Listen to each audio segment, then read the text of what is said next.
What is going on, everyone? This is the It Out Podcast presented by Inside the Hashes. My name is Juan Pablo Godin Camargo, and I am joined in a call filled with football experts. I got Darren Braxton to my right or left. It's inverted camera, so it's so hard to figure out. Avery Collins at the bottom, and Mr. Darius Riddick to the diagonal side. What's going on, everyone? There we go.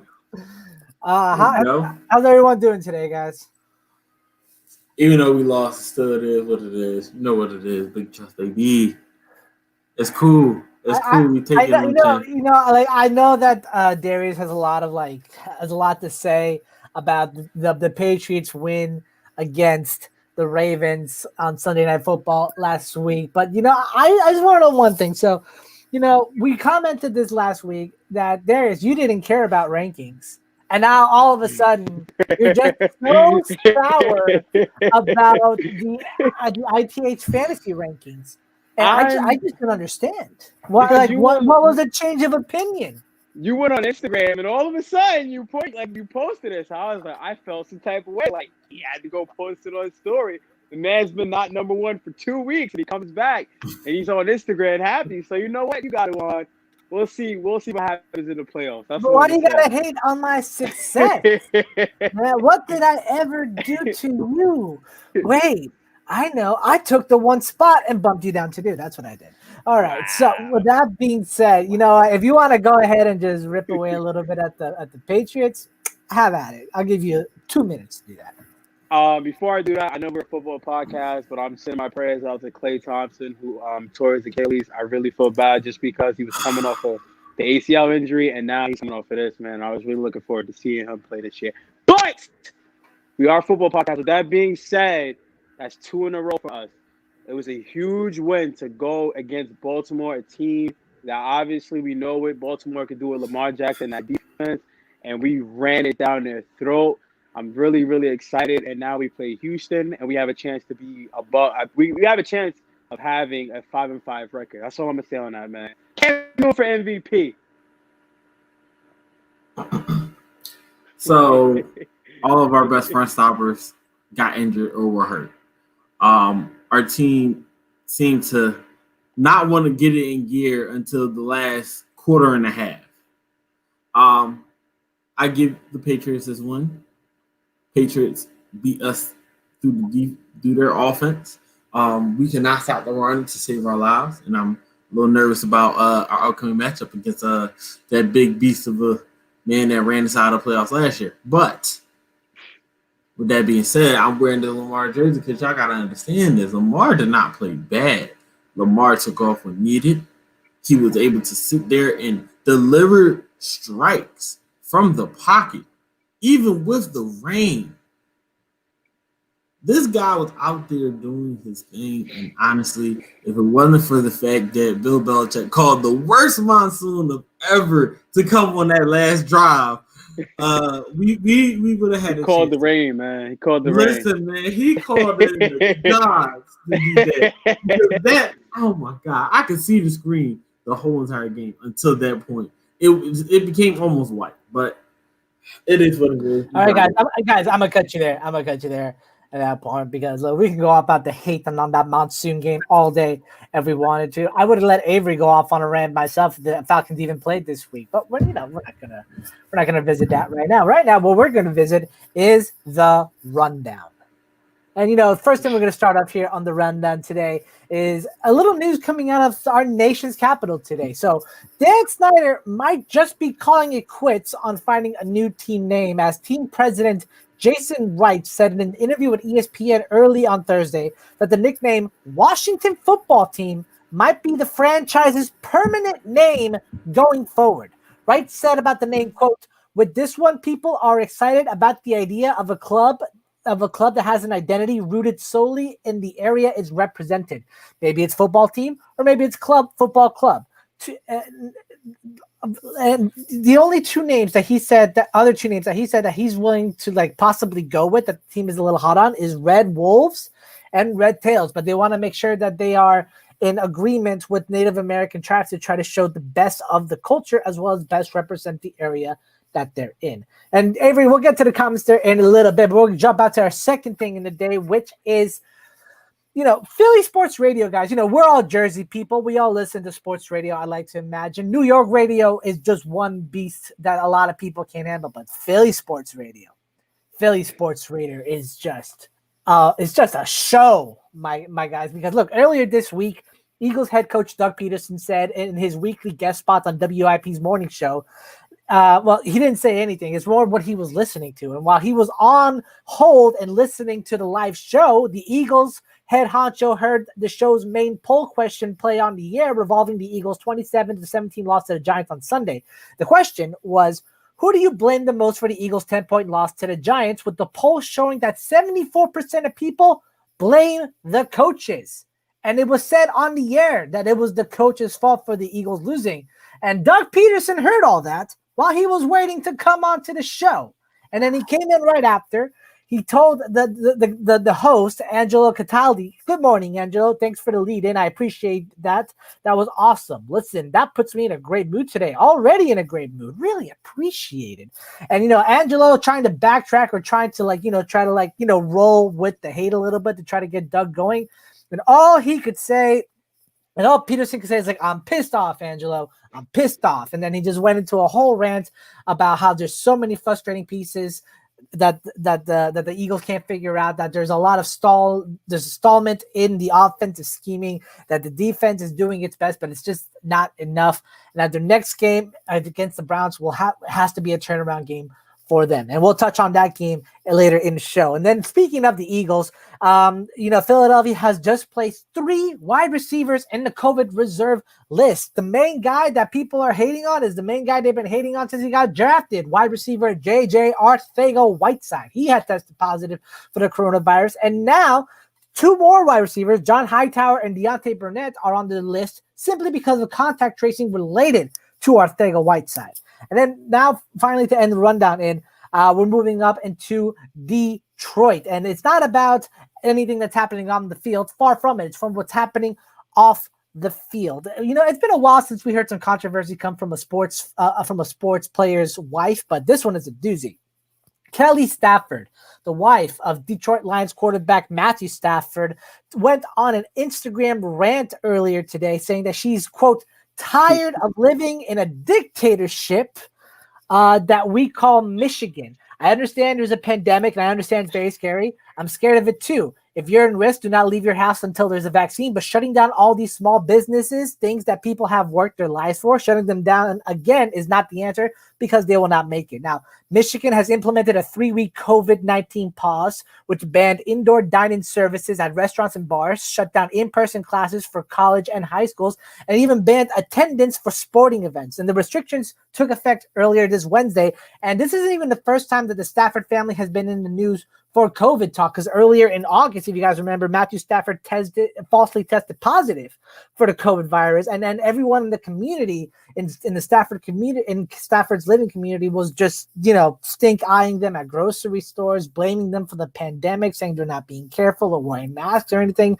and it wasn't even an actual positive test. It was a lot of hate coming from a lot of fear, and and I just feel bad. I just want to give my quick comment on it. I just feel bad for Miss Kelly Stafford, because I understand the pain that she went through and what her family has endured, but still, you can't saying this kind of stuff. You're venting, but there's not much you can do on the situation. And I'll end the rundown right there. And I guess I'm just gonna jump it over to Darius first on Matthew Stafford's comments. I gave my thoughts on it. What are yours? I don't look at it as like a dictatorship, right? I think we got to look at it as governors of these states where we have high cases. They're trying to stop the spread as much as they can until we get a vaccine. Like, that's the biggest thing. I was kind of not a fan of shutting everything down when Phil Murphy did in New Jersey, but I think he did a really great job when he decided to shut things down. And you got to look at New Jersey, obviously, is a hotspot, right? We're in a second wave of the coronavirus. So it's like these are things that we have to do, especially when you see videos of people not really wearing the mask the right way, not social distancing, talking and doing different things like that, where they're not practicing social distancing. So I kind of don't really agree with the dictatorship we have, especially coming from her when her husband was one who had COVID-19. So I'm not saying she her opinion is wrong, but it's just like you have to understand, like governors are trying to protect everyone until we get a vaccine. I do feel bad for the small businesses because they're affected the most, right? Like they're the ones who really have. This is during this time. This is where they should be getting as much business as they can, but they can't because of the shutdown. So I look at it as like we got to understand the governors are just trying to protect us as best as they can until we get a vaccine. And and it is an issue that a lot of people have to deal with in this country, and it is something that has been plaguing us since the start of 2020, even back in December when it was really started to take off. But like another issue that sports fans have taken more of an issue of is the Washington football team's name and how it had to be changed because of the racist undertones that it had, and just how insensitive it was. And Darius, the Ravens, they got their name because of an Edgar Allan Poe poem that made the city famous because Poe famously lived down in Baltimore. What is going on with Washington that they think that keeping the name Washington football team is a great symbol of culture for the city when obviously it really isn't? It's just a weird choice for a weird team. That's really what it is. You got to understand the Washington team has a lot of issues going on right now, especially when it comes to operations in the front office. But to even think that just leaving the name as Washington football team would have anyone interested, if you already are having problems with fans, that's not going to cut it. When you are looking at a team, you need something that has an identity. Every great team has their identity that goes with their name. When you think about the Ravens, when you think about the Steelers, the Raiders, the Packers, the name is the identity of that team. Some of the best logos and slogans from that team and the way they play comes from off of it. So you have to have something that matches that when it comes to talking about the team name. So you cannot just have the Washington football team or club or whatever you're trying to say. You have to have an identity. And so, yeah. And Avery, I know you were shaking your head a lot when I was reading that statement out. So I'm just gonna give you a minute and a half to just tell me what's wrong with this picture. First, I'm going to say to Miss Stafford, I'm going to give you grace because you're just frustrated. I get it. But I ask you, Miss Stafford, does Flint have clean water yet? Now, on to Washington football team. My whole thing was with the comment about, either the Red Tails or the Red Wolves and trying to. Why does it have to be a Native American name? Like you don't have to do that. In honor of the pilots. Tuskegee. Yeah. I get that, but my thing is this: like I would appreciate the Red Tails more than like the Red Wolves because it's like, why are you trying to go back to like? How about not being offensive and picking something else? Like you just don't have to. How about not appropriating? How about that? How about get creative and ask the fan? It's simple as asking the fans. If you really want to know what the fan base, put a poll out and say, hey, give us your best ones, right? And then after that, you take a poll on the top 5. Out of the top 5, whichever one wins, you go with that because that's how you appease your fan base. Because you got to remember, you're there to do that. If you leave it at Washington football team or football club, you got 10 years to win the Super Bowl before you get absolved. That's exactly how the Ravens got the name in the first place, like how we talked about with the Edgar Allan Poe poem about the Raven. It was a fan vote that the city held, and the Ravens won. So Avery, I gotta commend you that. But it's interesting to see this organization kind of like try to appease people and try to maintain their identity, but I can honestly say I have no clue what Dan Snyder is trying to pull off here. I don't know if he's just trying to be petty after he had his trademark removed and lost sponsors because he tried so hard to keep the name. But whatever goes down in Washington, I love a lot of the Washington players that's on there. I love Alex Smith. I love defensive end rookie 99. I forget his name. You're talking about from Ohio State. Yeah. Mr. Chase Young. Yeah, I love Chase. Young. I love Chase Young. I love the young running back Antonio. I love Terry McLaurin, my guy. I love the guy so much. They So, always saving my yeah, season. so I'll just say Saving my season. this is just it's a great team comprised of really good people and really good players. Do Yes. right by your players and do right by your team, Washington. Dan Snyder. I'm calling you out, Dan Snyder. And with that being said, we're moving to yet another controversial well, not controversial, more like disliked part of the NFL, which is the Pro Bowl, you guys. And this year, the Pro Bowl is going, you can read it down there, it's going virtual. All right. According to a statement from EA, the league will be working alongside EA Sports to create a week-long event featuring matchups between various current NFL players, NFL legends, streamers, and celebrities, all leading up to one ultimate Pro Bowl game. Of course, fans will be able to still vote for their favorite teams and players. The final program will be airing on both ESPN and ABC, but there's no word yet on when this week-long event will take place in 2021. So football fans, just stay tuned for more updates to come. But guys, let's be honest. No one likes the Pro Bowl. No one watches it. I don't watch it, and I watch every football game. You watch the Pro Bowl, Avery? You know what? I'm going to get Avery the first crack at this. Okay, so Avery, let me ask you, man. Is this a good move for the NFL to try to go to virtual? Why not just keep it at just a naming basis? Yeah, like I get that the All-Star game for the NBA still went on, and the MLB just kept it at a name basis. What should the NFL do? I'm torn. Okay, so first of all, like I said, I do like the Pro Bowl. I love watching the Pro Bowl. I love watching football players be people, right? Like I think that is one of the times that, as fans, we can get to see them act goofy, just be friends with each other, and not be trying to take each other's heads off. It's football at its purest, and I love seeing that. I love all the competitions and the dodgeball, and I used to love when they had the throwing accuracy and the arm strength challenges and different things like that. I really wish they would bring those back. So I love the Pro Bowl weekend. As far as the virtual thing, I'm torn because I'm appreciative that they're going to be incorporating fans more, so that is beneficial. I think that right there in and of itself is beneficial. So you bring more fans in and give them an opportunity to interact with some of their favorite players.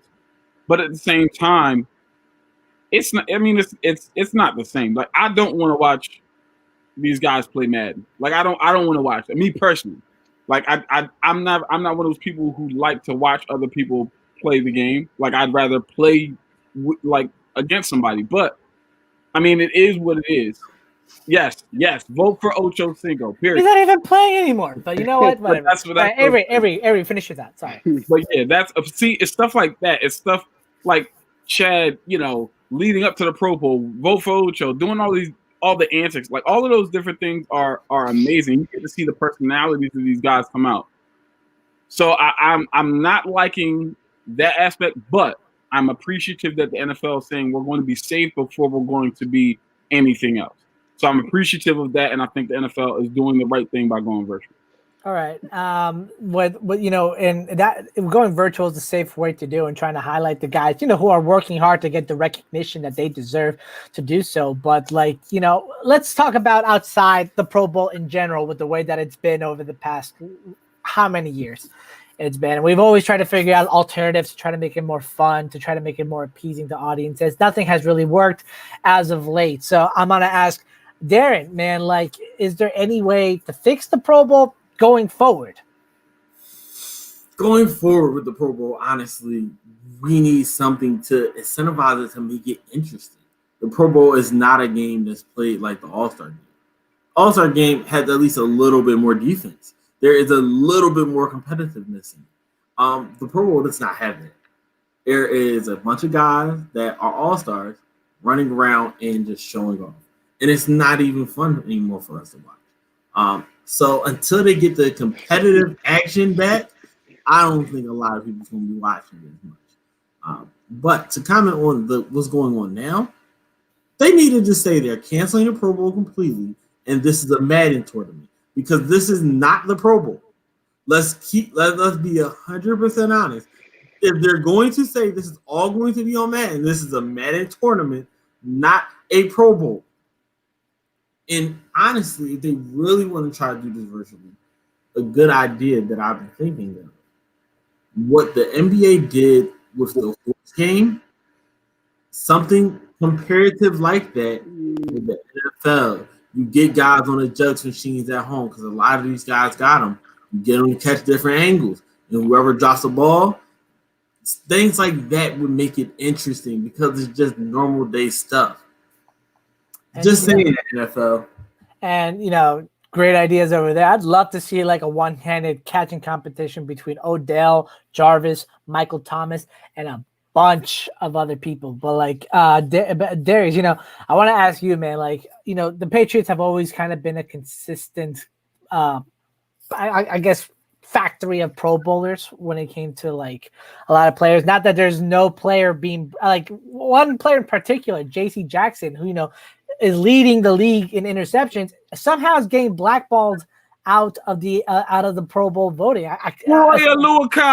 Let me. I just want to ask Darius, why is that happening? I've never heard of a player getting omitted or blackballed out of a Pro Bowl vote. Look what team he's on, man. He's on the Patriots. You know how the NFL feels about the Patriots secretly, but I love how you said J.C. Jackson. The man has that's what you think. 5 straight games with an interception. He leads the league with 6 interceptions. He had one against Lamar Jackson. Sorry, Darren. I had to throw that in there. It was a really bad pass. Lamar doing covered. He threw.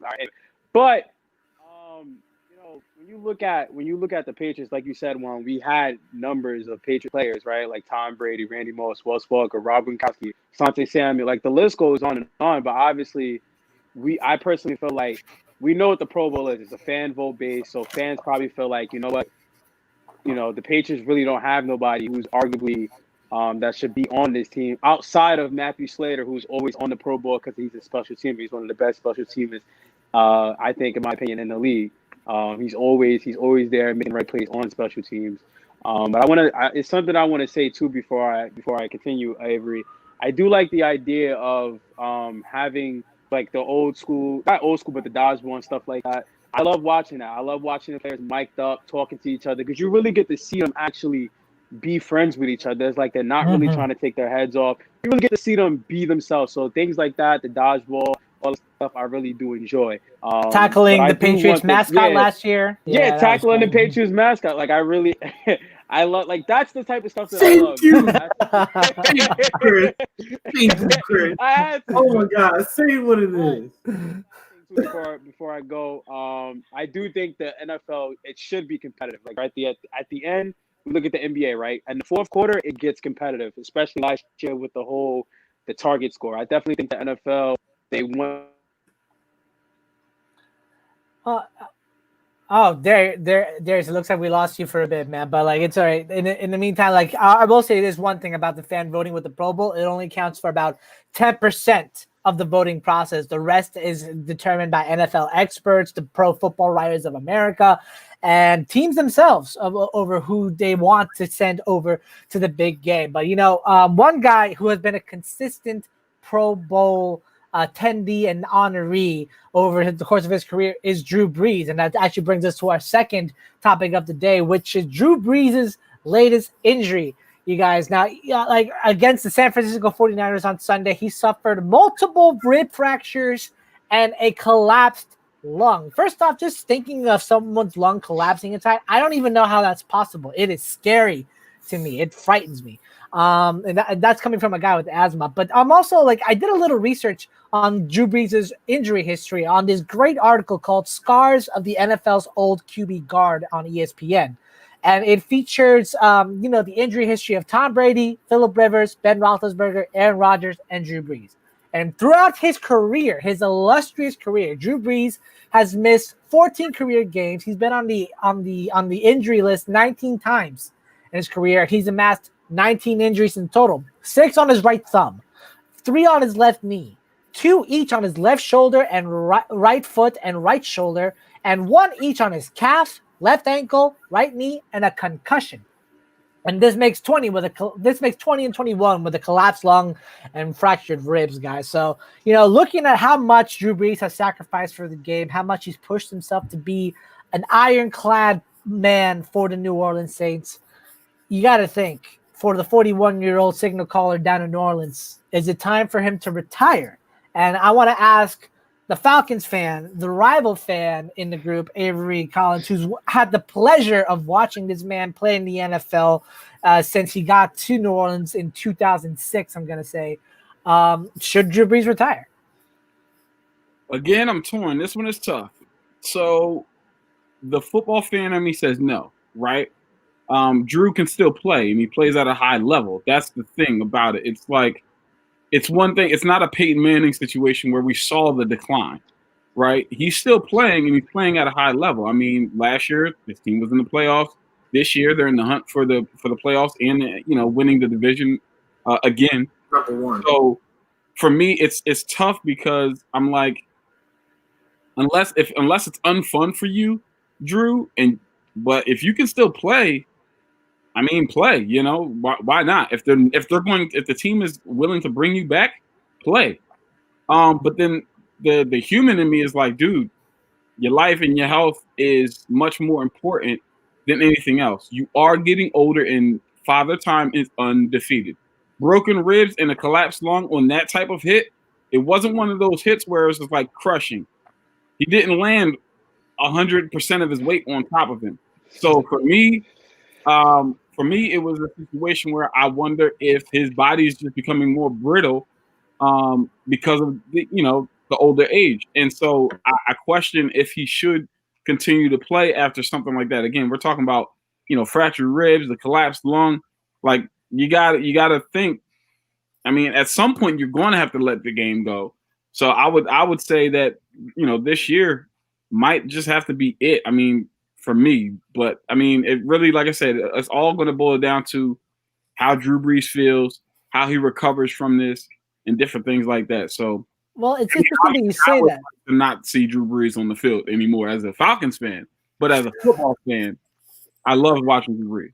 It's interesting that you say that, Avery, because, Drew Brees still has one more year left on his contract, which expires next year. So he's still on the books for that paycheck. And he's only out a minimum at least 2 weeks for the New Orleans Saints. And you know what? And you're looking at like the depth that's behind him. It is Jameis Winston and Taysom Hill. And they're both like dynamic quarterbacks with different skill sets. And I kind of want to throw it over to Darren now because his team went through a change of the old guard back in 2018 when Lamar Jackson took over for Joe Flacco. And Jackson provided a different element to the game than Flacco ever could. So, Darren, I want to ask, who do you have more faith in trying to not only uplift the Saints offense, but try to maintain the success that Brees was having during the season? Honestly, with Sean Payton at the helm, I feel like both of these quarterbacks can succeed to an extent. But who I have more faith in right now, it gotta be the guy that can finally see Mr. Jameis Winston. People, come on now. Y'all thought I was gonna say Taysom Hill. Don't do that. But yeah, we all know it's gonna have to be Jameis Winston. The guy threw for over 5,000 yards last year. He couldn't see. Jameis Winston's problem has always been the turnovers. If he got the turnovers under control, Jameis Winston looked like a top-tier quarterback at his best. The guy has it, but he just needs that coaching. And I feel like with Sean Payton at the helm, he's not going to put him in bad situations. He has receivers, and he has weapons, not only just receivers, but weapons around him. When Alvin Kamara out the backfield or in the slot. And then you got Michael Thomas, who's now back, Emmanuel Sanders, and you still have Jared Cook at tight end. That team is still there and ready and waiting to go. And don't forget, Taysom Hill can always come in every once in a while. You know what's funny is like Jameis was playing with impaired vision throughout his whole career, and he just got laser eye surgery. And so we're supposed to really believe that, he's impressed because of it. He didn't really have that great of an outing when he subbed in for Brees during the game against the 49ers last week, but that was because he wasn't prepping to be the number one QB going in. So maybe coming into this week's game, it might look a little better. Darius, like you have followed Tom Brady throughout his career and his evolution as someone who's been able to stay healthy and stay consistent as a playmaker and as a leader. So with Drew Brees, his longevity is now in question. His leadership is still there, but his durability is fading away as it's going. Do you feel like it's time for Drew Brees to hang it up? Because a lot of people were calling for Brady to hang it up during his last year with the Patriots. Well, you got to look at the Brady situation, right? Like, the Patriots didn't have weapons that Drew Brees has. Like, Avery made a great point. Again, Drew Brees is not declining. This is not a Peyton Manning situation where you see this guy starting to decline. It's just more of health issues. As a fan, I can't really imagine someone else really taking over for Drew Brees. As long as we've all been watching football mostly since he's been in New Orleans, he's been the guy. You know, it's kind of weird seeing Brady in a Bucs uniform. Like, I've watched him my entire life being a Patriots fan. So when I actually watch him, I still get a little ill, but I also understand. But I think he played with retirement a little bit last year, right? He thought about retiring. The only person that really knows his body better than anybody is Drew Brees. So if he feels like, hey, I have another year in me left. Like, when I come off this injury, I have another year in me left. I can go out there and play.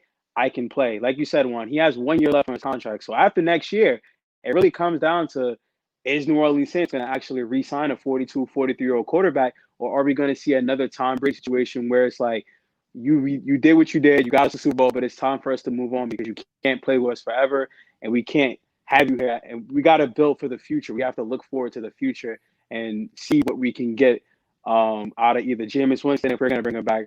But I definitely think he knows better than anybody else. If I was him, would I retire? Yes, absolutely. Once my contract is up, if I don't get it done this year or I don't get it done next year, especially the years I've been this close to getting it done, I would retire, especially if I get, God forbid, if he gets hurt again next season. Who do you have more faith in that would succeed him should he not come back? Taysom Hill or Jameis Winston? I want to ask you that real quick. I'm gonna go with Jameis Winston, man. I like Darren said, this guy can play. He can actually play football. Like, he threw for 5,000 yards. He did throw for 30 interceptions, but he also threw for 30 touchdowns. So Jameis Winston can actually play. And I think the 30-plus touchdowns. And I think the Saints system is a great system for him because he has so many weapons that he can use at his disposal. And he has a very, very solid defense that can potentially keep him in games. Well, Jameis will have a chance to prove it this week as he's going up against a very, very stubborn, I wouldn't say consistent, but stubborn Atlanta Falcons secondary. With that being said, we are moving into our final topic of the day, which is Week 11 game picks and hot takes, everybody. That was a hot take right there, Juan, that we have a defense that is stubborn but consistent, and I say inconsistent because y'all keep getting injured. I'll give you that. And I'll just say this. The Saints brought in Jameis for a reason. He's too talented to let sit for too long. That's all I'm saying. And guys, with that being said, I'm actually gonna make it up to Avery. Apologize for having taken that shot at the Falcons so quick. I'm gonna give him the first shot at this. All righty then, folks. Obviously, it might have been the game of the year so far, which was the first Seattle and Arizona game. And then we got that again tonight. It's hard to sit there. Russ again back in prime time after what we just saw from Kyler Murray and D-Hop the last game that they played. Like, it's hard to really look at any other game and say, this game is going to be like better than this one. I really don't know if there's a game that's going to be better than this one. But some games that I'm looking out for, 2 6-3 teams, the Titans and the Ravens. The Ravens the last time out looked really bad against the Patriots team that we thought was kind of out of it. So it's going to be, it's going to be interesting to see how they bounce back against a Titans defense that is not, they're not slouches. They haven't played like they played last year, but they're not slouches. Obviously, we know about Derrick Henry and what he did the last time that he played the Ravens, and they had a guy named Earl Thomas on the team, but we're not going to get into that. I'm really interested again, and I said this last week with the Eagles-Giants. I said, I know it looks like two terrible teams, but I told you it was going to be a great game. I'm interested to see this Bengals-Washington game. I know it one's 2-6-1, one's 2-7, but again, those are the games that you look at and you're like, That could be very, very interesting, man. But I'm going to be a homer here, and I'm going to go Falcons Saints. The reason is because of the fact. The reason is because of the fact that Drew Brees is not playing. So it's going to be very, very interesting to see what Jameis Winston does. Is he going to have a turnover? Is he going to throw even one pick? Right? And if it's a pick, does he throw a bad one or does it get dropped and picked off? Like, has being under Sean Payton and watching Drew Brees, has that changed during the season? That's going to be interesting. It's obviously a division game, so it's going to be hard-nosed, point-blank period. The Falcons, if they win, that means they're 4-1 under their interim head coach. So it begs the question, should he remain the head coach? I mean, there's a lot of speculation that the Chiefs offensive coordinator is a guy that we're looking at as to be our next head coach. But again, if we get a win against the division leading, the second in the division, I believe they are leading. Yeah, leading. They are leading the division. Yeah, they swept the Bucs. The division leaders, obviously without Drew Brees. But if we get a win, we're back in the playoff mix, and we just beat the division leaders. I mean, and again, like I said, he goes 4-1. It's going to be tough. I mean, so for me, there's so many storylines into this game that I'm looking at, and I think for me, that's probably the game of the week. So what's your hot take for that game then, man? All right. My hot take. Jameis Winston throws 3 picks. Yes, he throws. You have to do him like that. But he also throws for 400 yards. So the Jameis game. Huh? The Jameis game. The Jameis game. Right. But really, my Todd Gurley has his first 3 touchdown game of the season. 3 touchdowns? Yes. 3 against that Saints against a top 5 Saints rushing defense? Top 5? That's 3 what I was total. saying. 3 total touchdowns. 3 total. Not 3 rushing, 3 total. Oh, okay. Okay. That's still a little. Even if he pulls off 1 rushing touchdown at all, I will be impressed. But I can't see 3. That's like going 350. Correct me like if I'm wrong. Correct me if I'm wrong. He leads the league in touchdowns currently, right? No, Dalvin Cook does. Rushing touchdown. So Dalvin Cook overtook him over during the bye week. Dalvin. Yeah. Well, he'll get the title back. I'm gonna hold Jerome that to a bit, but I'm gonna move over to Darius for his game picks and his hot takes. Make it quick, man. Come on. Woo! It's a couple of games, man. Green Bay against the Packers. I think that's Green Bay against the Colts. I think that's gonna be a really good game, right? You got 2 good defenses. Phillip Rivers, obviously Colts defense, obviously a top 5 defense, going up against Aaron Rodgers, that bad man.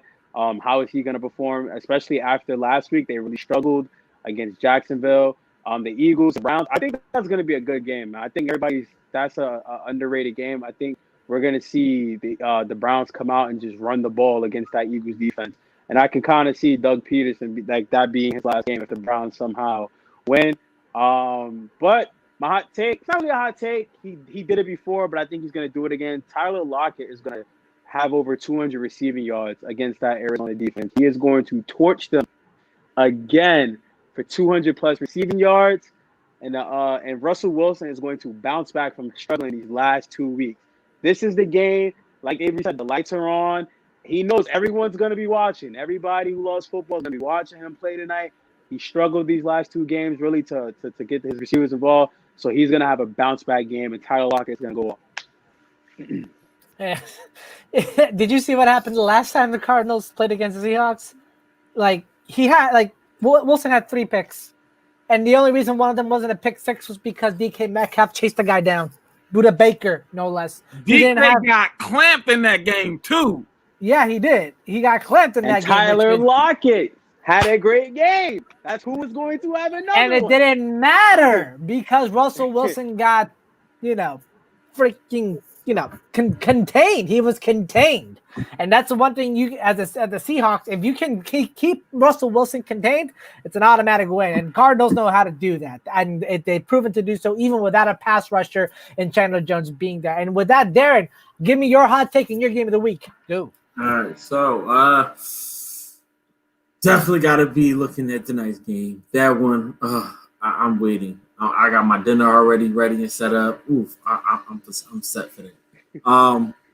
Definitely want to look at that Falcons and Saints game. Not only because it's division rivalry, but because of my guy James. I like James.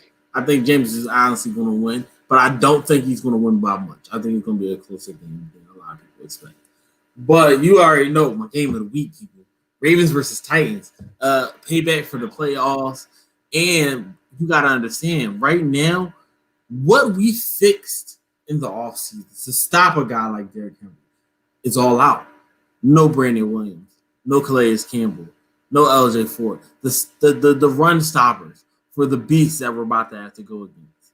But it's okay, though, because I have a feeling that after last week, this offense is really starting to click just a little bit more. And that is why my hot takes for the week. First off, Cardinals sweep the Hawks and to field goal finish again. Second hot take.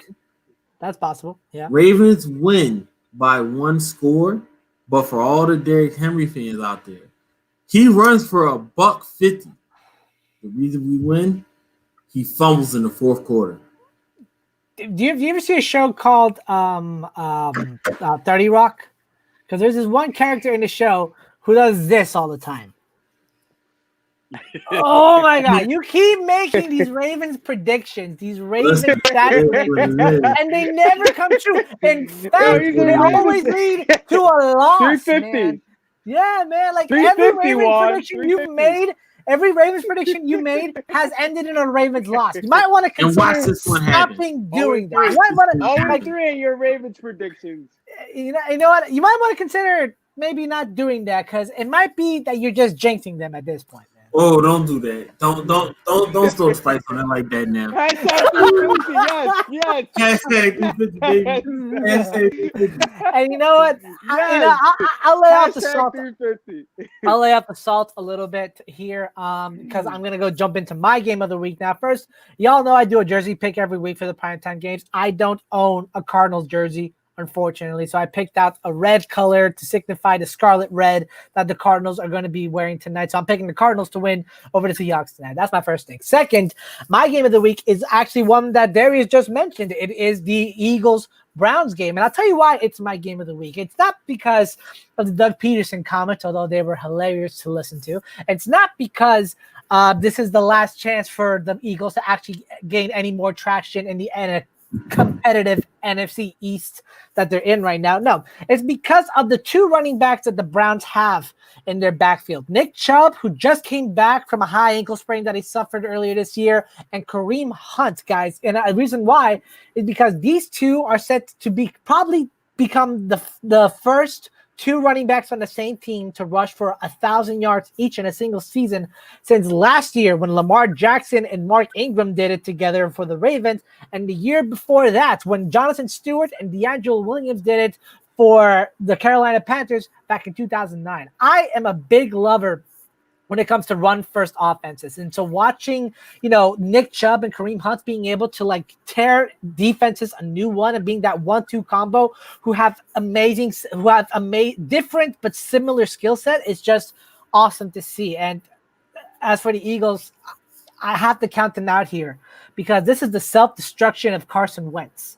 And yeah, Nick Chubb did hurt a lot of hearts last week when he did not score that touchdown. He hurt my heart because I have it in fantasy, but that's neither here nor there. Back to the Eagles. Carson Wentz is on a path of self-destruction right now. He leads the league in interceptions with 12. He's thrown 2 interceptions, 2 or more interceptions in 5 games this season, most in the NFL. He has a passer rating of 73.1, and he's taken 35 sacks, most in the league. Granted, their weapons are not the best. Granted, the offensive line is trash. But at the same time, when all comes down to is the quarterback, and Carson deserves just as much blame as anyone else for how bad this season has gone for the Eagles. Now, my hot take for this is first, Nick Chubb and Kareem Hunt are going to rush for both 100 yards each in this game against the Eagles defense, and the Eagles is 8th against the rush. Man, so I'm calling that, and that's my one for this game. My second hot take for this week, I'm gonna call it for the Seahawks game tonight, and I say that both DeAndre Hopkins and DK Metcalf are going to cap 120 yards receiving tonight, and each will come off with a touchdown. You said how many yards receiving? 120. You said DK and DeAndre Hopkins will both have 120 each. D-Hop may have more because of Seattle defense. That's a hot take because, like I said, Pat P put the clamps on DK last time. Tyler's gonna go off again. And Tyler's not gonna go off. I'm calling DK Metcalf going off for the Seahawks tonight, man. I'm calling it. I literally, I don't know about that. I don't know about that. I text Deontay. I texted Deontay and I said, "Hey, you guys are just hating because I am number one." And that is how I will leave it off for today, unless Avery's got something else you want to say. I was just gonna say, I feel like I texted Deontay and I was like, "Yo, dude, I need you to watch the film and tell me if DK got clamped or Tyler was just going off. Like, I need to know." Listen, I watched the film. DK got clamped. I don't know about 120, Juan. Unless he's gonna make a severe adjustment. I don't know. Tyler. And with that being said, I am ending this episode of the Air It Out Podcast, you guys. Everyone who is watching at home, thank you so much for tuning in. I mean, familia, my family who actually tuned in, and I asked them to tune in today. I want to thank them so much for, getting a chance to see what I do every week and what I love to do with the guys that I enjoy doing it. Gracias a todos por vernos aquí. Los amo mucho.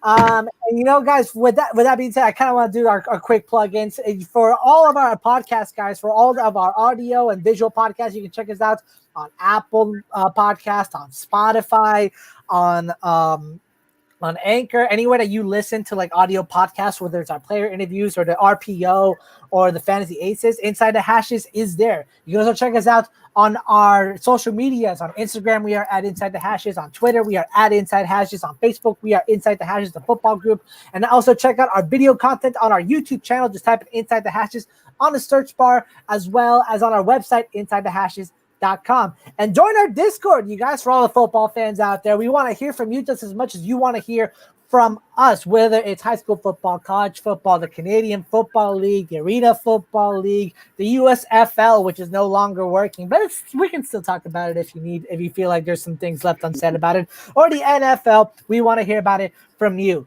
For Avery Collins, for Darius Riddick, for Dan Braxton, for our producer Jerome Jones, my name is Juan Pablo Guanin Camargo. This was the Air It Out Podcast presented by Inside the Hashes. We'll see you next time.